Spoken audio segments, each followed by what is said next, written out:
माय माऊली नमस्कार. त्रिवेणी ओवी जागर सणवार उत्सव उपक्रमात आपण आजपासून श्री नर्मदा पुराण अभिवाचनातनं श्रवण करूया. परंतु नर्मदा नद्यांमध्ये सर्वश्रेष्ठ का म्हटली जाते याचं आपण अभिवाचनातनं ऐकूया. चला तर, नर्मदा नद्यांमध्ये सर्वश्रेष्ठ का आहे? नर्मदा, सरिता, वराह नर्मदा नद्यांमध्ये सर्वश्रेष्ठ कारण गंगा स्वतः नर्मदेला भेटण्यास येते, म्हणून नर्मदा तटावर 10 संस्कार केला तर गंगा तीरी जात नाही. नर्मदेवर नर्मदा पुराण आहे, इतर कोणत्याही नदीवर पुराण नाही.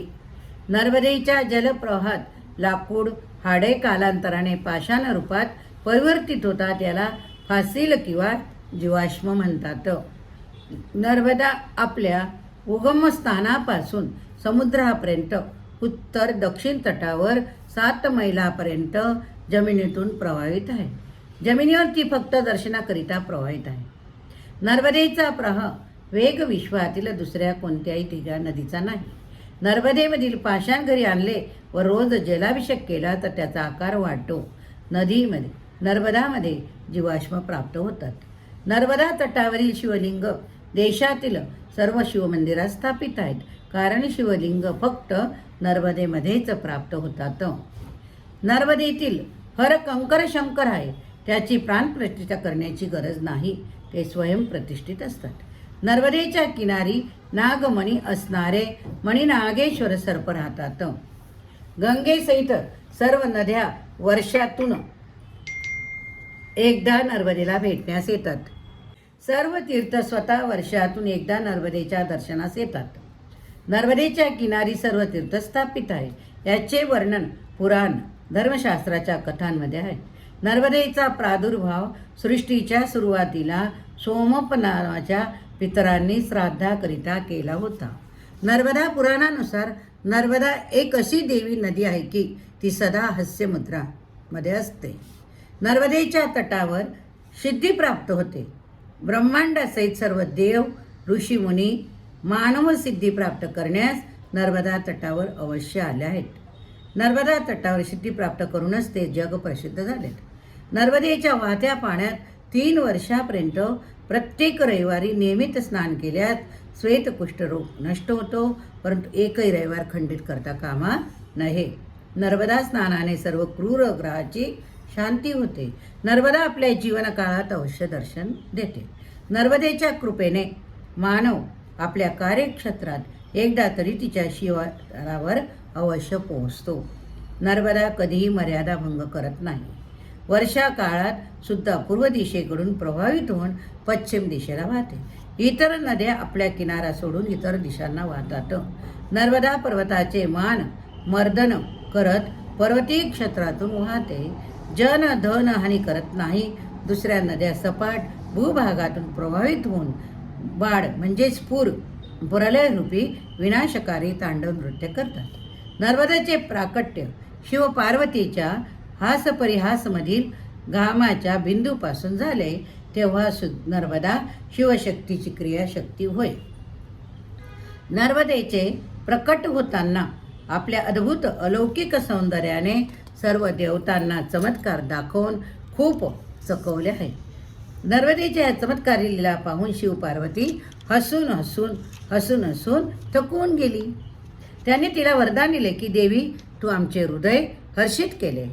आता पृथ्वीवर अशा प्रकारे नर्व म्हणजे हर्ष, दा म्हणजे देत राहा, म्हणजेच आनंद देत राहा, म्हणून तुझे नाव आजपासून नर्मदा असेल. नर्मदेच्या किनारी प्रदेशात प्राचीन काळापासून कोल, किरात, व्याध, गौंड, भिल्ल जनजातीचे लोक राहतात. ते खूप शिवभक्त होते. विश्वातील एकमात्र नर्मदा नदी अशी आहे की तिच्या परिक्रमेचे विधान आहे. इतर कुठल्याही नदीची परिक्रमा होत नाही. म्हणूनच आपण सुद्धा नर्मदा परिक्रमेला जातो. पूर्वीचे लोक पायी जात होते, पायी नर्मदा परिक्रमा करत होते. आता आपल्याला सुविधा झाली. नर्मदेला दक्षिण गंगाई म्हणतात. नर्मदा मनुष्याला देवत्व प्राप्त करून देते, अजर अमर करते. नर्मदेमध्ये 60,60,000 तीर्थ आहेत. नर्मदा सर्व ठिकाणी पवित्र, गंगा फक्त कनखल सरस्वती क्षेत्र ते पवित्र मानतात. नर्मदा फक्त दर्शनाने प्राणीमात्रास पवित्र करते. सरस्वती 3 दिवस स्नानाने, यमुना 7 दिवस स्नानाने, गंगा 1 दिवस स्नानाने प्राणीमात्रास पवित्र करते. पितरांची पुत्री असल्यामुळे नर्मदेमध्ये केलेले श्राद्ध अक्षय होते. नर्मदा श्री शिवाची इला नावाची शक्ती. नर्मदेला नमस्कार करून नर्मदेच्या नावाचा उच्चार केल्याने पापापासूनचे भय नष्ट होते. नर्मदेच्या खालील दिलेल्या मंत्राने जप केल्यास विषधर सर्पाचे जहर उतरते. चला आपण नर्मदेचा श्लोक श्रवण करूया. नर्मदाय नमः न प्राहात, नर्मदाय नमः प्रातः, नर्मदाय नमो निशी, नर्मदाय नमो निशी. नमस्तु नर्मदे तुभ्यं, नमस्तु नर्मदे तुभ्यं. त्रायी मां विषसर्पतः, त्रायी मां विषसंप्रतः. आता पूर्ण श्लोक श्रवण करूया. नर्मदाय नमः प्राप्त, नर्मदाय नमः प्रात, नर्मदाय नमो निशी. नमस्तु नर्मदे तुभ्यं, त्रायी मां विषसर्पतः. हे नर्मदे, प्रातःकाळी तुला नमस्कार, रात्री सुद्धा तुला नमस्कार. हे नर्मदे, तुला नमस्कार. मला सापापासून वाचव, सापाच्या विषापासून माझे रक्षण कर. नर्मदा आनंद तत्व, ज्ञान तत्व, सिद्ध तत्व, मोक्ष तत्व प्रदान करून शाश्वत शांती प्रदान करते. ज्ञानी विज्ञानी कुणी नर्मदेचे रहस्य जाणत नाही. नर्मदा आपल्या भक्तांवर कृपा करत स्वयं दिव्य दृष्टी प्रदान करते. नर्मदा राजराणी राजेश्वरी, ती कुठेही जात नाही, सर्व तिच्याकडे येतात. नर्मदा स्वतः भक्तांवर कृपा करून त्याला बोलवते. नर्मदेच्या दर्शनाकरिता सर्व अवतारात भगवान स्वतः तिच्याजवळ गेले आहेत. नर्मदेची कृपा झाली नाही तर मनुष्य दुःखी होतो. नर्मदा सुख, शांती, समृद्धी प्रदान करते. नर्मदा हे अमृत तत्व आहे, ते घेऊन मनुष्य पूर्ण प्राप्त होतो. नर्मदा हे अमृत तत्व, ते घेऊन मनुष्य पूर्ण तृप्त होतो. नर्मदा देव तसेच पितृ दोन्ही कार्याकरिता अत्यंत पवित्र मानले गेले. सर्व देशात सत्यनारायण कथेत व्रताच्या रूपाने नर्मदेचे स्मरण होते. श्री सत्यनारायण कथेच्या प्रत्येक अध्यायाच्या शेवटी इति श्रीरेवा खंडे म्हटले जाते. नर्मदेमध्ये नेहमी शिवशांतीने वास करतात, कारण जेथे नर्मदा तेथे शिव, आणि जेथे शिव तेथे नर्मदा अवश्य होय.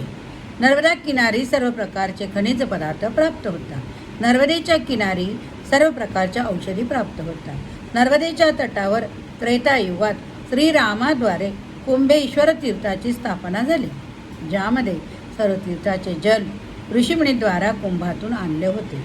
नर्मदा त्रिपुरी तीर्थात अयोध्येचे तसेच उत्तर भारतातील राजे तपस्या किंवा यज्ञ करण्यास येत होते, कारण त्रिपुरी तीर्थ देशाचे केंद्रबिंदू होते. ब्रह्मांडाच्या मध्यभागात नर्मदा प्रभावित आहे, म्हणून ब्रह्मांडाचा केंद्र होय. नर्मदा नद्यांमध्ये श्रेष्ठ काय आहे याचं आपण अभिवाचनातनं श्रवण केलं. जर तुम्हाला आवडलं असेल तर नक्कीच प्रतिक्रियेत हर हर नर्मदे, हर हर नर्मदे लिहायला विसरू नका.